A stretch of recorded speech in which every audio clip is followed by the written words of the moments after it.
तुम राघव को मत बताना। मैं अभी कमरे के दरवाजे तक ही पहुंचा था जब मेरे कानों में मेरी माँ की आवाज आई थी।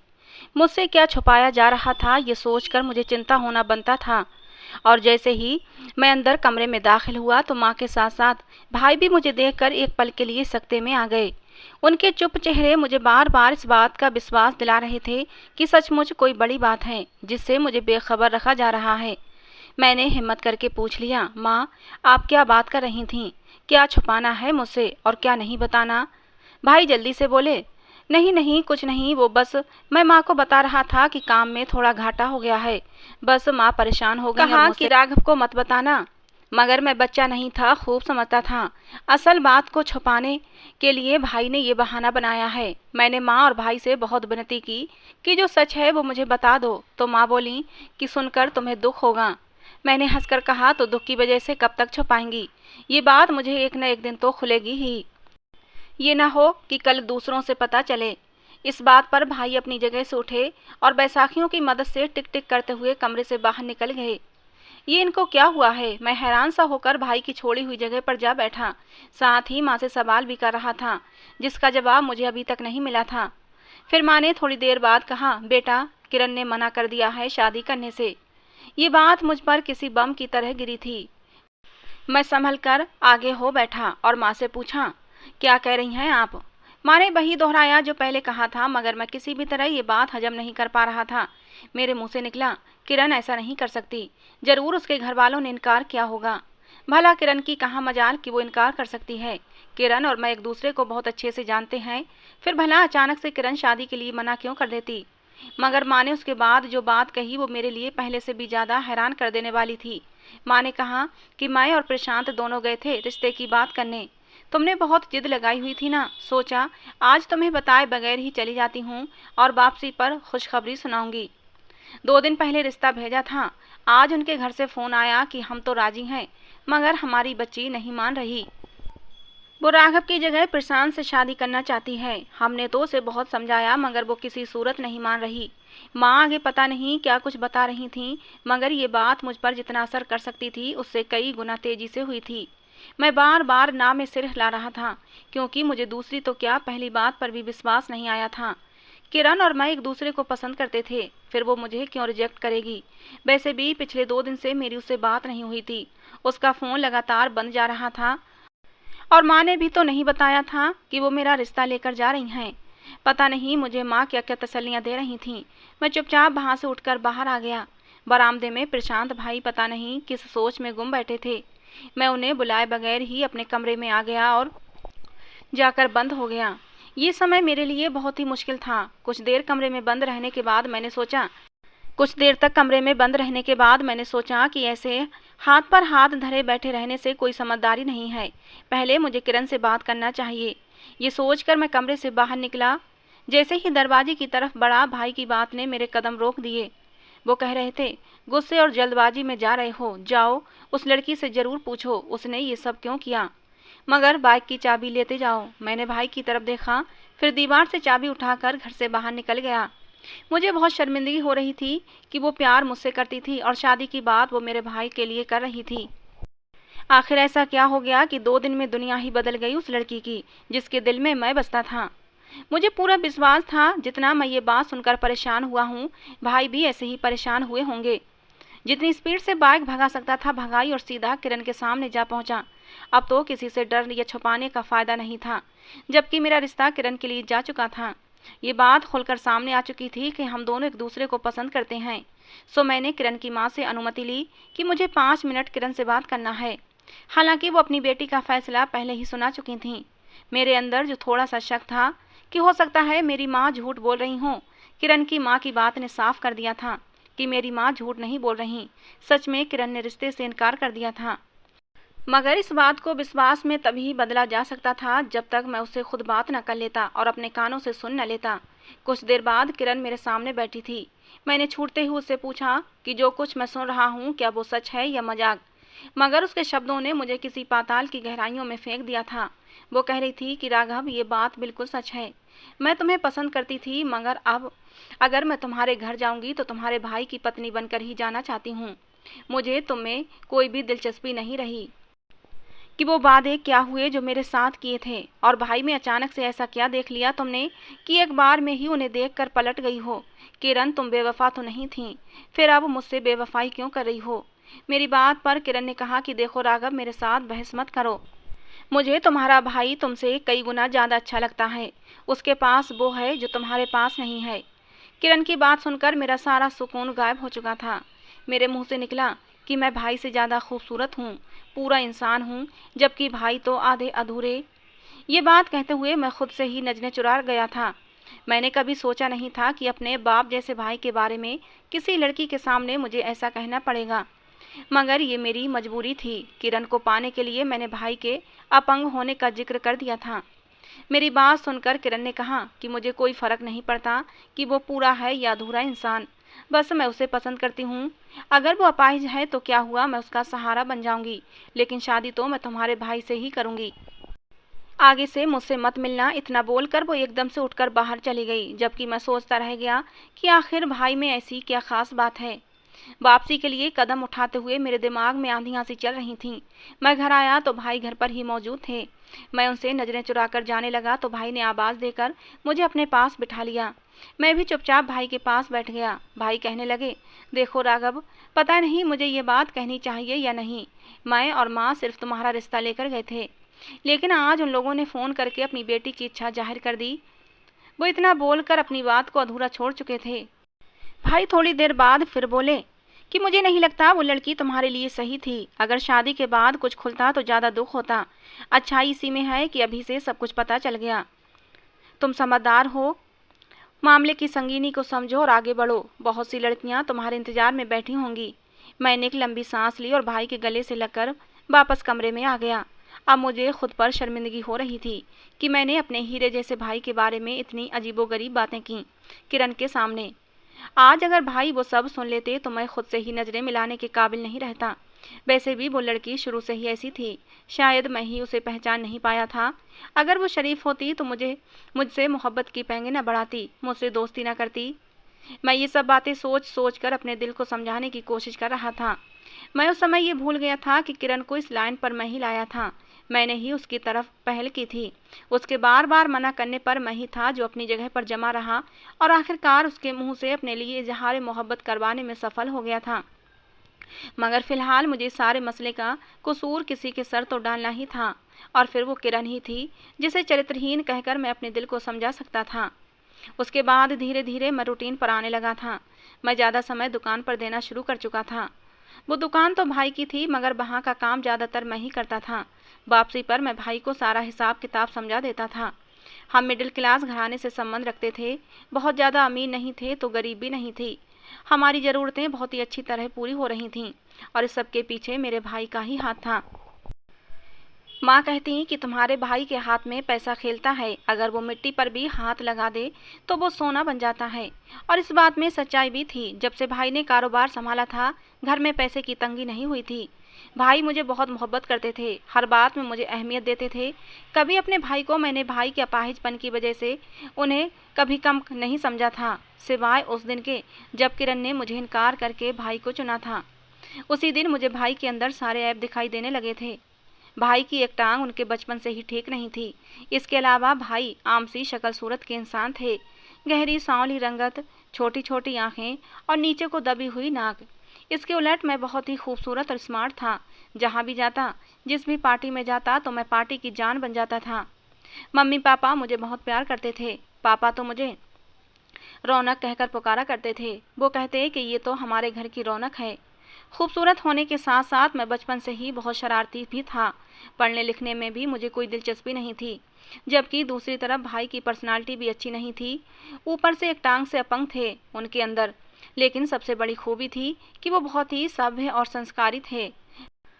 पढ़ने लिखने में भी बहुत तेज थे। मम्मी पापा की सारी बातें मानते थे। मैं सेहतमंद होकर भी वो काम नहीं कर पाता जो भाई अपनी सिर्फ एक टांग के बावजूद कर लेते थे। उस दिन मुझे पहली बार ये सब कमियां भाई में दिखाई दी। उस दिन के बाद से मैं बिल्कुल चुप हो गया था। बस सारा दिन दुकान पर बैठा रहता और शाम के समय कहीं जाकर घर वापस आता था। माँ या भाई का इस दौरान क्या हाल था, मुझे किसी से कोई लेना देना नहीं था। माँ और भाई दोनों ही अपनी जगह शर्मिंदा से थे। वो जानकर भी मुझसे इस मसले को लेकर कोई बात नहीं करते थे। इस सब से उभरने में मुझे लगभग 2-3 महीने लग गए थे और इन 2-3 महीने में मैं हर दिन और हर रात मरा था, क्योंकि मेरा दिमाग ये बात स्वीकार ही नहीं कर पा रहा था कि मेरी पहली मोहब्बत मुझे झुठला सकती है, मुझ जैसी खूबसूरत स्मार्ट लड़के को भी इनकार कर सकती है, और मेरे मुकाबले में लाई भी तो किसको, मेरे अपाहिज भाई को। माँ ने भाई को बहुत समझाया कि तुम शादी कर लो, मगर वो हर बार इनकार कर देते थे। मैं भी काफ़ी कन्विंस कर चुका था, मगर वो किसी भी सूरत तैयार नहीं हो रहे थे। तभी माँ ने थक हार कर मेरा रिश्ता ढूंढना शुरू कर दिया था, और जब किरण ने मेरे लिए इनकार किया तो माँ को एक रास्ता मिल चुका था। वो मुझे बार बार कहती कि देखो राघव, तुम्हारे भाई से किसी ने पहली बार शादी करने के लिए हाँ की है। अगर तुम बुरा ना मानो तो क्या मैं किरण को प्रशांत के लिए दुल्हन बनाकर ले आऊँ? मैंने दिल पर पत्थर रखकर कहा, हाँ ले आओ, जो आपकी मर्जी हो वो करें, लेकिन मेरे सामने उस लड़की का जिक्र दोबारा मत करना। लेकिन माँ ने एड़ी चोटी का जोर लगा दिया कि भाई मान जाएं और किरण से उनकी शादी हो जाए, मगर भाई ने शायद मेरी वजह से अपने हाथ खड़े कर दिए थे। वो शादी के लिए नहीं माने। आखिरकार माँ को ही चुप रहना पड़ा, और फिर उसके बाद हमारे घर में इस बारे में कोई बात नहीं चली। 6 महीने गुजर चुके थे, मगर मैं पहले की तरह अब शोक चंचल नहीं रहा था, जिसका मेरी माँ को बहुत दुख था। वो अब जल्द से जल्द मेरी शादी कर देना चाहती थीं ताकि मैं अतीत को भुला सकूं। माँ ने मुझसे पूछा कि मैं तुम्हारे लिए कोई लड़की देखना चाहती हूँ, अगर तुम्हें ऐतराज ना हो तो मैं तुम्हारी जल्द से जल्द शादी कर देना चाहती हूँ। लेकिन मैंने माँ को मना कर दिया, जिस पर वो दुखी होकर कहने लगी, बड़े ने मुझे अपनी खुशी से दूर रखा, अब तुम भी यही कर रहे हो। ये बात सुनकर मुझे बहुत दुख हुआ कि बिना मतलब माँ को हमारी वजह से कितने दुख देखना पड़ रहे हैं। सो यही बात सोचकर मैंने माँ से कह दिया कि आप अपनी पसंद की बहू लेकर आ सकती हैं। और फिर माँ ने खुशी खुशी जोर शोर से मेरे लिए रिश्ते तलाश करना शुरू कर दिए। और फिर बड़े भाग दौड़ के बाद माँ को मेरे साथ जचने वाली चांद जैसी बहू मिली। जब लड़की का रिश्ता देखने गए तो उस लड़की ने मना कर दिया और वही हुआ जो पहली बार हुआ था। वो लड़की भी प्रशांत भाई से शादी करना चाहती थी, उसे मुझ में कोई भी दिलचस्पी नहीं थी, और ये बात मेरे लिए दूसरा धक्का साबित हुई थी। मगर मैंने खुद को समझा लिया कि अच्छा है, चलो इस तरह अगर भाई का घर बस जाए मुझे तो और भी लड़कियां मिल जाएंगी। इस बार माँ ने भाई को मनाया तो भाई मान गए थे, और 2 महीने के अंदर ही अंदर दोनों की शादी भी हो गई। इस शादी और भाई की खुशी ने मुझे ये बात बिल्कुल भी महसूस नहीं होने दी कि कहीं पर मेरे साथ गलत हुआ है, कि उस लड़की को तो माँ ने मेरे लिए पसंद किया था, फिर भाई क्यों तैयार हुए। मैं इस बात को बिल्कुल ही इग्नोर कर चुका था। मैं बहुत खुश था और उस लड़की को भाभी का स्थान दे दिया। मुझे भाई पर बहुत प्यार आया कि उन्होंने मेरी खातिर किरण से शादी के लिए इनकार किया था। कितना चाहता है मेरा भाई मुझे। एक बार फिर से ज़िंदगी नॉर्मल हो गई थी, मगर मैंने एक बात नोटिस की थी, और वो ये थी कि भाभी मुझे खुश नहीं लग रही थीं। उन्होंने भाई से शादी तो अपनी मर्जी से की थी, मुझे रिजेक्ट करना उनकी मर्जी में शामिल था, मगर वो हमेशा मुझे बुझी बुझी सी दिखाई देती। मैंने अपनी माँ से इस बारे में बात की तो वो भी मेरी हाँ में हाँ मिला रही थीं कि हाँ मुझे भी ऐसा ही लगता है। खैर हमने इस बात को छोड़ दिया कि हो सकता है नई नई शादी है, एडजस्ट होने में थोड़ा टाइम तो लगेगा, और फिर ये दोनों पति पत्नी का मामला था। माँ ने एक बार फिर से कमर कस ली और मैदान में उतर आई। उन्होंने लड़की पसंद भी कर ली, मगर उन्हें ये काम इस बार अकेले ही करना पड़ा था, क्योंकि उन दिनों भाई किसी जरूरी काम से शहर से बाहर गए हुए थे, और ये जरूरी काम सिर्फ मैं ही जानता था। वो अपनी अपंग टांग की दवाई लेने जाया करते थे, मगर इतना लंबा समय गुजर जाने के बावजूद भी उन्हें कोई फर्क नहीं पड़ा था। मेरे अंदर भी इतनी हिम्मत नहीं थी कि कह सकता, भाई जो हुआ सो हुआ, बिना वजह दवाइयों पर पैसे खर्च मत करें, और फिर दवाइयों के साइड इफ़ेक्ट भी होते हैं। लेकिन मैं ये बात भाई से कहने की हिम्मत नहीं कर पाता था। खैर लड़की पसंद कर ली गई। वो लोग इस रिश्ते से बहुत खुश थे।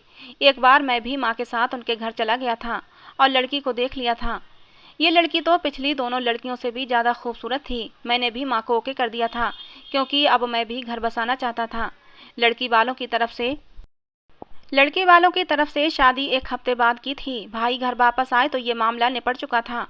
उन्होंने कुछ नहीं कहा। माँ को लगा शायद उनका दिल दुखा है कि अकेले सब कुछ कर लिया, मुझसे पूछा भी नहीं। इसी वजह से वो दोबारा भाई को समझाने लगी कि रिश्ता अच्छा था, इसलिए हमने तुम्हारे बगैर ही जल्दबाजी में तय कर दिया। लेकिन भाई ने कहा कि कोई बात नहीं, मुझे बिल्कुल भी बुरा नहीं लगा, बल्कि मुझे तो बहुत खुशी है कि राघव का भी घर बस जाए, मुझे और क्या चाहिए। ये कहते हुए उन्होंने मुझे गले लगाकर मेरा माथा चूम लिया था। मुझे बहुत अफसोस हुआ कि मैं अपने भाई के बारे में कैसे कैसे ख्याल दिल में रखता हूँ। वो तो इतने अच्छे हैं। और मैंने अपनी पिछली पूरी ज़िंदगी पर नज़र दौड़ाई तो वहाँ हर मोड़ पर मुझे भाई खड़े हुए दिखाई दिए। बचपन से लेकर आज तक इस घर में हमेशा मुझे सबसे ज़्यादा टेंशन मिली। भाई मुझसे 5 साल बड़े थे। एक तो मैं घर में छोटा था, दूसरा बहुत ही खूबसूरत था। इसके साथ साथ मैं बहुत ही शरारती भी था, इसलिए मैं मम्मी पापा का बहुत ही लाडला था। मुझे याद है, पापा हर समय मुझे अपने साथ रखते थे, चाहे घर हो या बाहर। माँ भी हर समय मेरे पीछे पीछे भागती रहती थीं। कहीं बाहर जाना होता तो माँ और पापा मुझे ही बाहर लेकर जाते थे। जब मैं और पापा कहीं खेल रहे होते तो भाई कुछ दूर बैठकर हमारे खेल को देख रहे होते। मैं जिद करता कि आप भी हमारे साथ आएं और हमारे खेल में खेलें। पापा मुझे मना करते कि तू बेकार की जिद करता है, अगर प्रशांत को खेल में भागीदार बना भी लेगा तो तुझे उसका जरा भी ख्याल नहीं कि वो तेरे साथ कैसे भाग पाएगा। ये सुनकर प्रशांत भाई कहते, नहीं पापा, मैं भाग लूँगा, और फिर लंगड़ाते हुए भाग कर दिखाते, जिस पर पापा खुश होकर भाई को इनाम देते। मैं हर समय मम्मी पापा से चिपका रहता था, जबकि भाई और तरह के थे। वो बस दूर बैठे देखते रहते, ना माँ के पास जाते, ना ही पापा के साथ उनकी दोस्ती थी। वो कुछ बड़े हुए तो धीरे धीरे खुद ही मम्मी पापा से दूर होते चले गए। उन्होंने पापा से भी कह दिया कि आप घर पर रहा करें, मैं दुकान देख लिया करूँगा। भाई ने पढ़ाई छोड़ दी थी। पापा ने उनसे एक बार भी नहीं पूछा कि पढ़ाई क्यों नहीं करनी, क्योंकि पापा को एहसास था कि स्कूल जाने से भाई के अंदर हीन भावना और भी ज़्यादा बढ़ जाती है। और जैसे ही भाई ने पढ़ाई छोड़ने की इच्छा रखी, पापा ने चुपचाप उनकी बात मान ली और दुकान की चाबी उन्हें थमा दी। बस फिर मैं और पापा तो वहीं थे, मगर भाई की ज़िंदगी बदल चुकी थी। वो हर समय अब दुकान पर ही बिजी रहा करते थे। मैं जब भाई की उम्र को पहुंचा तो मैंने भी उनकी देखा दुखी स्कूल छोड़कर दुकान पर बैठने की बात की। मम्मी पापा ने मुझे बहुत समझाया, लेकिन मेरी सुई तो वहीं पर अटकी हुई थी। और फिर पापा ने मुझे ऐसी मार लगाई कि भगवान ही जानता है। और फिर मैंने कान पकड़ लिए कि आगे से पढ़ाई छोड़ने की बात कभी नहीं करूँगा। और फिर उन्हीं दिनों पापा भगवान को प्यारे हो गए।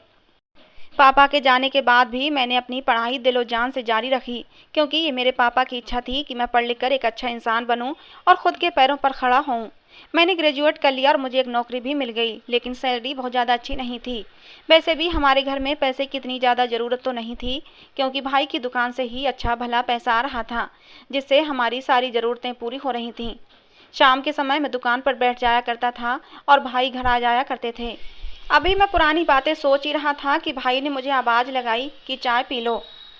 बिना कुछ कहे उठकर मैं बाहर आ गया। घर में शादी की तैयारियां चल रही थीं, लेकिन अभी शादी की तारीख तय नहीं थी। भाई और माँ शादी की तारीख तय करने गए हुए थे, लेकिन फिर वापसी पर वही हुआ जो पहले 2 बार हो चुका था, यानी उन लोगों ने भी मुझे रिजेक्ट करके अपनी बेटी को प्रशांत भाई को देने का फैसला कर लिया था, और जिसमें सबसे बड़ी इच्छा लड़की की थी। ये सुनकर तो मेरा दिमाग साए साए करने लगा था। ऐसा कैसे हो सकता है? मुझे ऐसा लग रहा था जैसे मैंने कुछ गलत सुन लिया है। जब भाभी को ये बात पता चली तो वो भी हंसने लगी, बोली कि बहुत ही अक्लमंद है वो लड़की, बिल्कुल मेरी तरह। मुझे उनकी ये बात भी बहुत अजीब लगी थी। अगर भाभी अक्लमंद थीं और प्रशांत भाई से शादी करके उन्होंने बहुत अच्छा फैसला किया था, तो फिर वो हमेशा परेशान और उदास क्यों रहती थीं? खैर, लड़की वालों को अभी कोई जवाब नहीं दिया गया था। वो 1-2 बार फ़ोन करके भी पूछ चुके थे कि आप अपने बड़े बेटे प्रशांत का रिश्ता देंगे या नहीं, लेकिन माँ ने कोई जवाब नहीं दिया था।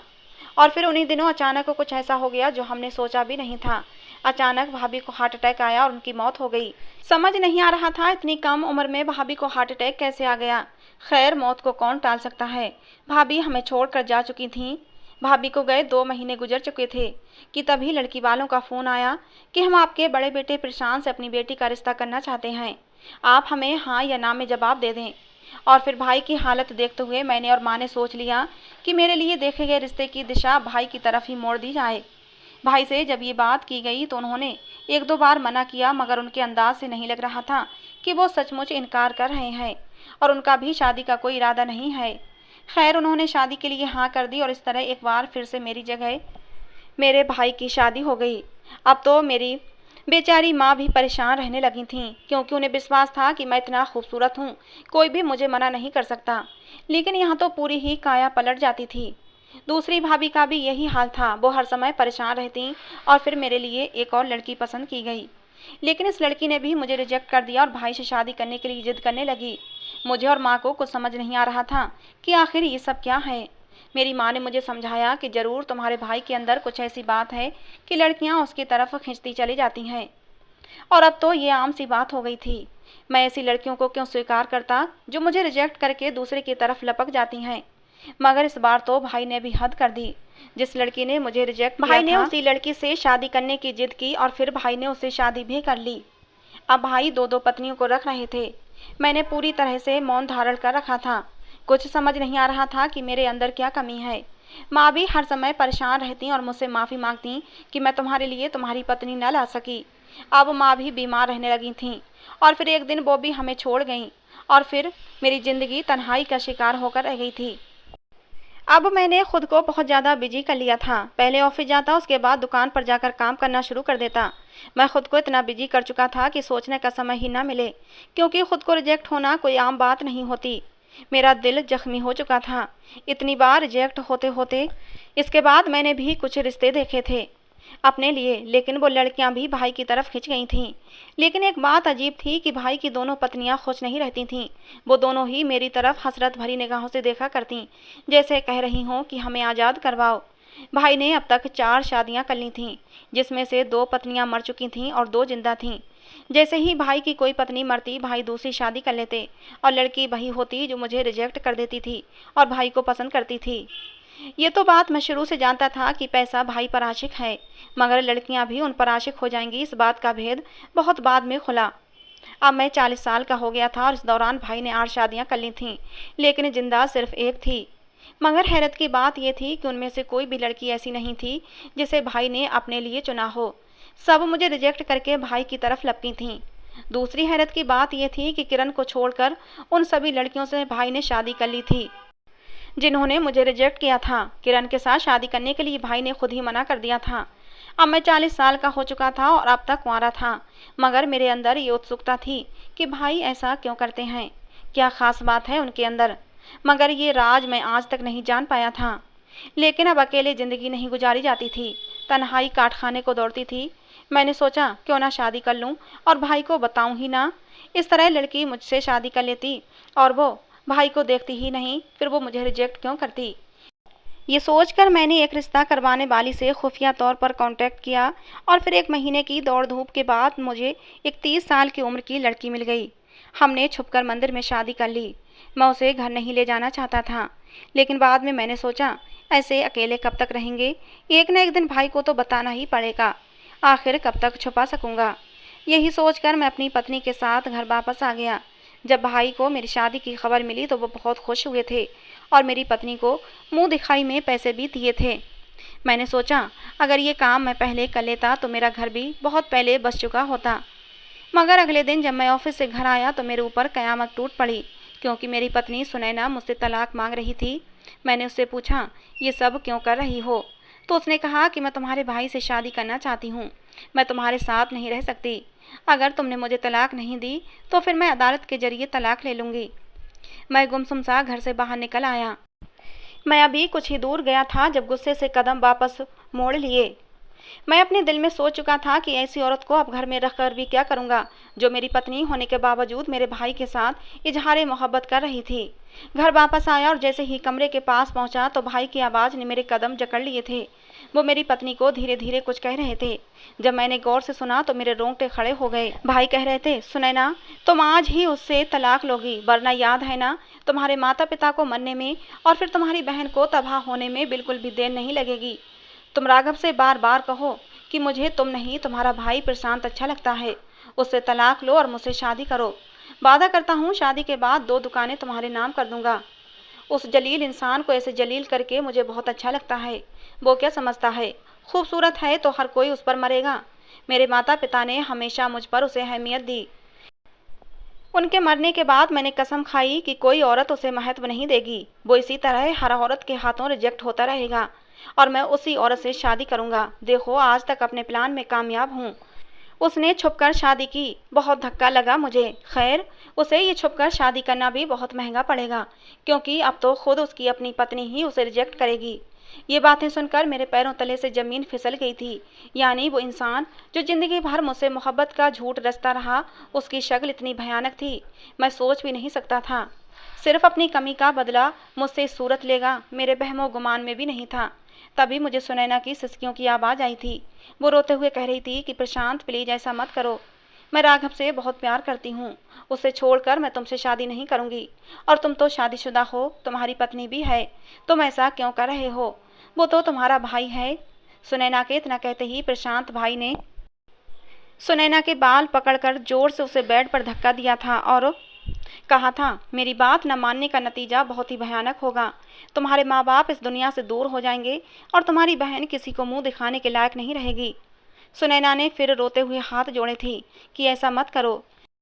गरीबी की वजह से मेरे माँ बाप ने अब 30 साल की उम्र में मेरी शादी कर पाई है और अभी मेरी बहन भी शादी के लिए बैठी है। मेरे माँ बाप तो जीते जी मर जाएंगे। लेकिन प्रशांत भाई पर सुनैना के रोने का कोई असर नहीं हो रहा था। वो चीखते हुए बोले कि एक शब्द भी निकाला तो तुम्हें भी वहीं पहुंचा दूंगा जहां मेरी बाकी पत्नियां गई हैं। वो भी पर निकालने लगी थीं और उड़ने की तैयारी में थीं, इसीलिए उनके पर कुतर कर मैंने उन्हें भगवान के पास ही पहुंचा दिया। प्रशांत भाई की सच्चाई जानकर मेरा दिल धड़कना भूल गया था। मैं उल्टे कदमों वापस मुड़ गया। थोड़ी छानबीन करने के बाद पता चला कि प्रशांत भाई के पास तो बहुत दौलत है और ये सारी दौलत उन्होंने गैर कानूनी तरीके से बनाई है और वही दौलत वो अपनी पत्नियों को मुझे रिजेक्ट करने पर इनाम के तौर पर देते थे। मैंने सुनैना और भाई पर जाहिर नहीं होने दिया था कि मुझे प्रशांत भाई की सच्चाई पता चल चुकी है। मैं ऐसा जाहिर कर रहा था कि जैसे मैं तलाक के पेपर तैयार करवा रहा हूँ। मैंने सुनैना से कहा था कि कुछ दिनों में मैं तुम्हें तलाक दे दूंगा और तुम भाई से शादी कर लेना। ये बात मैंने खाना खाते हुए बोली थी। मेरी बात सुनकर जहां सुनैना के चेहरे पर मौत का सा सन्नाटा छा गया था, वहीं भाई के चेहरे पर एक शैतानी मुस्कुराहट चमक गई थी। लेकिन मैंने सोच लिया था कि मुझे क्या करना है। मैं जल्द से जल्द भाई के खिलाफ सबूत इकट्ठे करने में लग गया और जिस दिन मुझे सारे सबूत मिल गए उसी दिन मैंने सारे पेपर लाकर भाई के सामने पटक दिए थे। और जब भाई ने देखा तो वो हक्का बक्का रह गए। अभी भाई मेरी तरफ बढ़े ही थे कि तभी दरवाजे की घंटी बजी और पुलिस अंदर आ गई। मैंने पुलिस को सारे सबूत दे दिए थे और पुलिस ने प्रशांत भाई को गिरफ्तार कर लिया। सुनैना मेरे गले लगकर फूट फूट कर रो रही थी। उसे तो विश्वास ही नहीं हो रहा था कि वो प्रशांत जैसे इंसान से बच गई है और उसका घर टूटने से बच गया था। अब तक प्रशांत न जाने कितनी लड़कियों की जिंदगियां छीन चुका था। मेरी एक ही भाभी बची थी। प्रशांत के जेल जाने से वो भी बहुत खुश थी। मैंने उस लड़की को भाई से तलाक दिलवाई अदालत के जरिए और उस लड़की की खुद मैंने और सुनैना ने एक अच्छी जगह शादी कर दी। आज भाई जेल में अपने किए की सजा भुगत रहे हैं। मैं और सुनैना अपने घर में बहुत खुश हैं। तो दोस्तों, मैंने भाई को जेल पहुंचाकर सही किया या गलत, अपनी राय जरूर बताना। तो दोस्तों, आज की हमारी ये कहानी आपको कैसी लगी कमेंट बॉक्स में ज़रूर बताना। पसंद आई हो तो प्लीज़ लाइक करना। ऐसी और कहानियाँ सुनने के लिए हमारे चैनल को सब्सक्राइब करना। कहानी को अंत तक सुनने के लिए दोस्तों आप लोगों का बहुत बहुत धन्यवाद। मिलते हैं अगली किसी नई कहानी में।